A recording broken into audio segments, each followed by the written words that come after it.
इस वक्त की खबर आ रही है, अरनोद पंचायत समिति के विकास अधिकारी के पद पर लगा राजनीति का ग्रहण।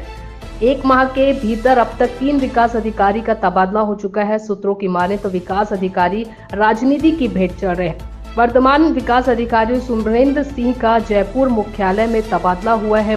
वहीं विकास अधिकारी निवास को लेकर अनबन हुई थी। हाल ही में परिसर में बना विकास अधिकारी निवास को खाली करवाया गया था। अब देखना यह होगा कि कौन होगा नया अरनोद पंचायत समिति विकास अधिकारी। इस वक्त की खबर आ रही है, अरनोद पंचायत समिति के विकास अधिकारी के पद पर लगा राजनीति का ग्रहण। एक माह के भीतर अब तक 3 विकास अधिकारी का तबादला हो चुका है। सूत्रों की माने तो विकास अधिकारी राजनीति की भेंट चढ़ रहे हैं। वर्तमान विकास अधिकारी सुमरेंद्र सिंह का जयपुर मुख्यालय में तबादला हुआ है।